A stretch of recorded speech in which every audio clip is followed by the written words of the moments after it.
मुंशी प्रेमचंद की कहानी स्त्री और पुरुष।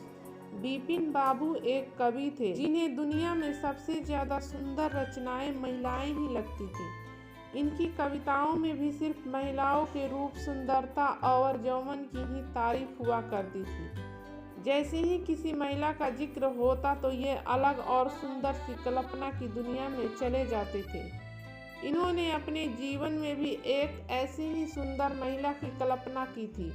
बिपिन बाबू के मन में था कि उनकी पत्नी फूल सी कोमल, सूरज जैसी चमक, कोयल सी आवाज और सुबह की लाली से शोभित हो। अब बिपिन बाबू के कॉलेज की परीक्षा भी खत्म हो गई थी। बिपिन के लिए कई सारे रिश्ते आ रहे थे। एक दिन बिपिन के मामा ने उसकी शादी भी तय कर दी। बिपिन का मन लड़की देखने का था। उसे देखना था कि जैसी पत्नी की वो कल्पना करता है वो वैसी है या नहीं। बिपिन ने मामा से अपनी होने वाली पत्नी को देखने का निवेदन दिया, लेकिन मामा ने उसे कहा कि वो बहुत ही सुंदर है। उन्होंने उसे खुद देखा है। मामा की बातों पर भरोसा करके बिपिन ने शादी के लिए हाँ कर दी। शादी का दिन भी आ गया। मंडप के पास बैठा बिपिन अपनी पत्नी को देखने के लिए उतावला था। होने वाली पत्नी को उसने गहनों से सजा हुआ देखा। चेहरे पर घूंघट, हाथों और पैरों की सुंदर उंगलियां देखकर उसके मन को थोड़ी राहत मिली। दूसरे दिन विदाई के बाद जैसे ही डोली बिपिन के घर पहुंची तो वो तुरंत अपनी पत्नी को देखने के लिए दौड़ा। तब उसकी पत्नी पालकी से बाहर घूंघट उठाकर देख रही थी। जैसे ही बिपिन की निगाहें उस पर पड़ी, उसे बहुत दुख हुआ। बिपिन ने जैसी पत्नी के सपने देखे थे वो बिल्कुल भी वैसी नहीं थी। चौड़ा सा मुंह, चपटी नाक, फूले से गाल बिपिन को बिल्कुल पसंद नहीं आए। रंग भले ही उजला था, लेकिन उसके अलावा बिपिन के सपनों की दुल्हन से वो एकदम अलग थी। बिपिन की सारी खुशी गम में बदल गई। उसे मामा पर काफी गुस्सा आया, जिन्होंने लड़की की तारीफों के पुल बांधे थे। सबसे पहले उसने मामा से लड़ाई की, उसके बाद फिर ससुराल वालों से और फिर अपने घर वालों से।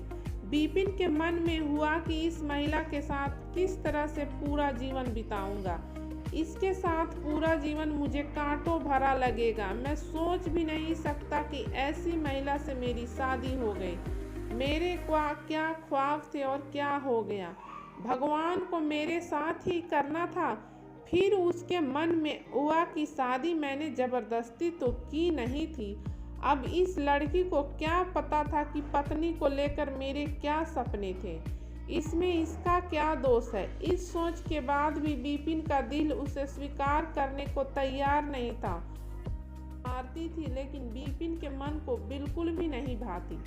बिपिन हरदम उससे दूर भागता था और उसकी पत्नी पूरे भाव के साथ उसकी सेवा करना चाहती थी। होते होते बिपिन घर में पल भर भी नहीं टिकता था। जब भी बिपिन की पत्नी आशा उससे कुछ बात करने की कोशिश करती, वो उसे दो खरी खोटी सुना देता।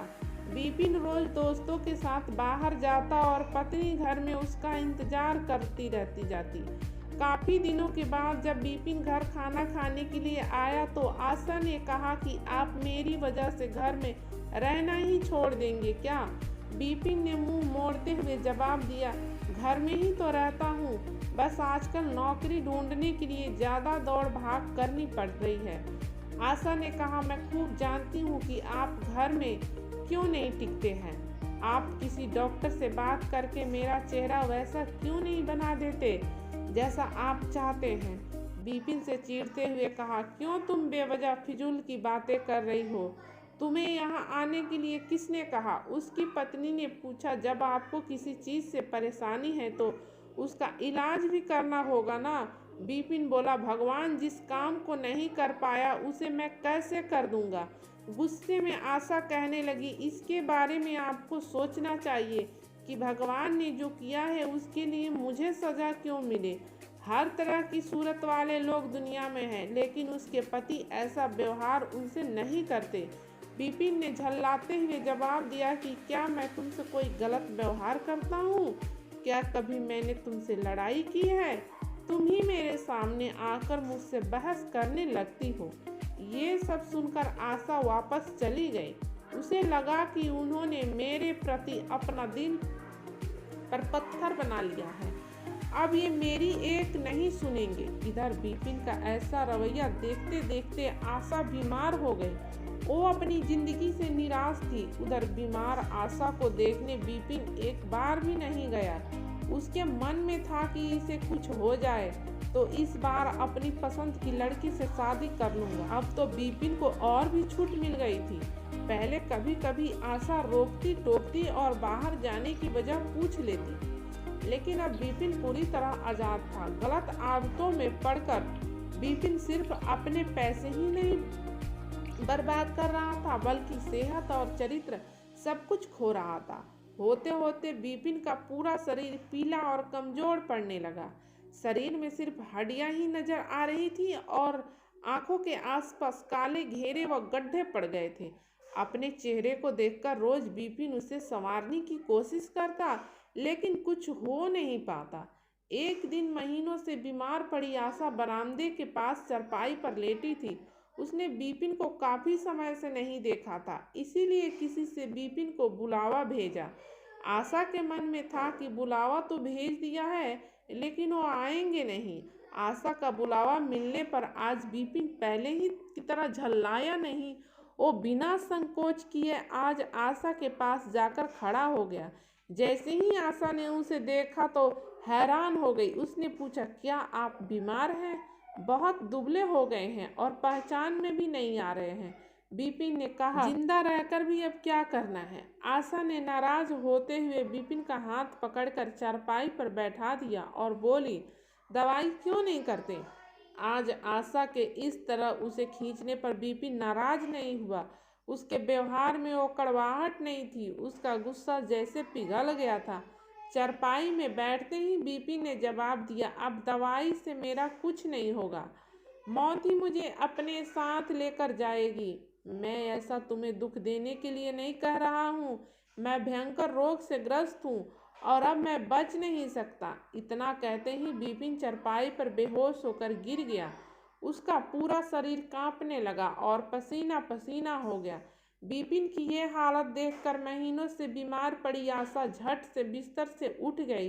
वो पानी लाकर विपिन के चेहरे पर मारने लगी, लेकिन उसे होश नहीं आया। शाम तक विपिन का मुंह टेढ़ा हो गया और शरीर में कोई हरकत नहीं थी। यह लकवा था जिसकी चपेट में विपिन आ गया था। इस रोग में बीमार आशा ने विपिन की खूब सेवा की। लगातार 15 दिन तक विपिन की स्थिति नाजुक बनी रही। दिन रात एक करके आशा द्वारा की गई मेहनत रंग लाने लगी। विपिन की हालत कुछ संभली, लेकिन अभी भी आशा अपनी गोद में सुलाकर ही विपिन को दवाई पिलाती और खाना खिलाती थी। इन सब में वो अपनी तबीयत को जैसे भूल ही गई थी। शरीर बुखार से तपता था, लेकिन उसे विपिन की स्थिति के सामने खुद ही सेहत कुछ भी नहीं लगती।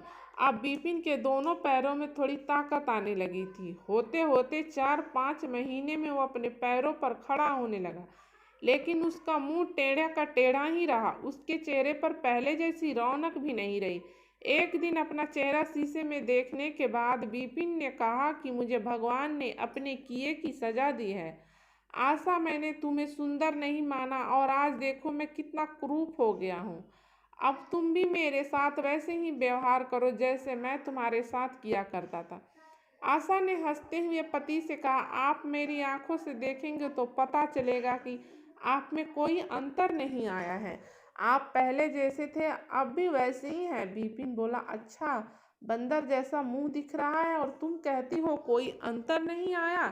तुम्हें मालूम है ना, भगवान ने मुझे तेरी करनी की सजा दी है। सबने खूब जतन किए, लेकिन विपिन का मुंह सीधा नहीं हो पाया। पति के पैर पर खड़े के कुछ समय बाद ही आशा ने घर में पूजा रखी, क्योंकि उसने भगवान से विपिन के लिए मन्नत मांगी थी। पूरे मोहल्ले के लोग विपिन के घर में जमा थे। भजन संकीर्तन चल रहा था। तभी आशा की एक दोस्त ने उससे पूछा, अब तो मुझे अपने पति का चेहरा देखने की इच्छा नहीं होती होगी। कैसा टेढ़ा हो गया है मुंह। गंभीर आवाज में आशा बोली, मुझे तो कुछ फर्क नहीं आता। उसकी दोस्त ने पलटकर कहा, चल झूठी, ऐसा थोड़ी होता है, बातें मत बना ज्यादा। फिर आशा कहने लगी, सच कह रही हूँ, मुझे इनकी आत्मा मिली है जो उनके रूप से बढ़कर है और मैं हमेशा उनकी आत्मा को ही देखती हूँ। बिपिन कमरे में दोस्त के साथ बैठा था, तभी उसके एक दोस्त ने बरामदे की तरफ खुलने वाली खिड़की खोल दी। उसने बिपिन से पूछा, आज तो यह यहाँ कई खूबसूरत लड़की है, बता तुझे कौन सी अच्छी लग रही है। बिपिन ने कहा, खिड़की बंद कर दो, और जहाँ तक रही पसंद की बात, तो मुझे वही पसंद है जिसके हाथ। तेरे चेहरे के साथ पसंद भी खराब हो गई है क्या? मुझे वो तो दूसरों से कम खूबसूरत लगती है। बिपिन बोला, मैं उसकी आत्मा को देख रहा हूँ, वो हर किसी की सूरत से ज्यादा सुंदर है। तब उसने पूछा, अच्छा यही तुम्हारी पत्नी है क्या? बिपिन ने कहा, हाँ बिल्कुल, यही वो देवी तुल्य महिला है। इस कहानी से हमें सीख मिलती है कि व्यक्ति की बाहरी सुंदरता नहीं, बल्कि मन की सुंदरता देखनी चाहिए। बाहरी सुंदरता कभी भी फीकी पड़ सकती है, लेकिन जिसका मन सुंदर है वो व्यक्ति हमेशा ही सुंदर रहता है। उम्मीद करती हूँ कि ये मोटिवेशनल कहानी आप सबको पसंद आई होगी, तो प्लीज़ वीडियो को लाइक शेयर जरूर कीजिएगा, और चैनल पर नए हो तो सब्सक्राइब कर लीजिएगा। ऐसे ही मुंशी प्रेमचंद्र की कहानी देखने के लिए बने रहिएगा हमारे चैनल पे। तब तक के लिए धन्यवाद।